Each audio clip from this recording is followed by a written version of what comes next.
Megastar చిరంజీవితో కలిసి నటించటమే కాదు కలిసి చిందేసే పనిలో ఉన్నాడు సల్మాన్ ఖాన్. ఇక ఆచార్యకి అనసూయ ట్విస్ట్ ఇవ్వబోతుంటే ఈ వీకే షాక్ కి రెడీ అవ్వండి అంటున్నాడు పుష్పరాజ్. అలానే F3 టీం సర్కారు వారి పాట మూవీ టీం భారీ సర్ప్రైజ్ కి రెడీ అయ్యింది. మెగాస్టార్ చిరంజీవి ఆచార్య తర్వాత చేసిన మూవీ గాడ్ ఫాదర్.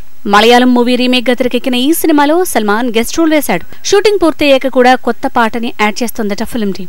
అందులోనే సల్లుభాయ్ చిరుతో కలిసి చిందేయబోతున్నాడు. పుష్ప 1 హిట్ తర్వాత పార్ట్ 2 తో బిజీ అవుతున్నాడు బన్నీ. సీక్వెల్ పనులు మొదలయ్యాయి.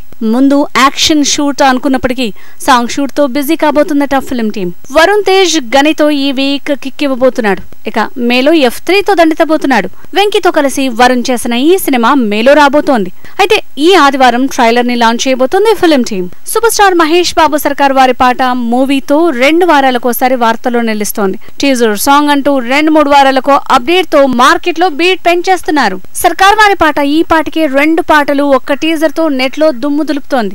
ఇప్పుడు ట్రైలర్ వంతు వచ్చింది. KGF 2 రిలీజ్ అయ్యే థియేటర్స్ లో సర్కారు వారి పాట ట్రైలర్ ని లాంచ్ చేస్తారనే మాటే వినిపిస్తోంది. సర్కారు వారి పాట మూవీ టీం 3వ పాటని ఈ నెల 10కి విడుదల చేయబోతుందట. ఇక మే నుంచి త్రివిక్రమ్ మేకింగ్ లో Mahesh Babu movie regular shooting జరుగుతుందట.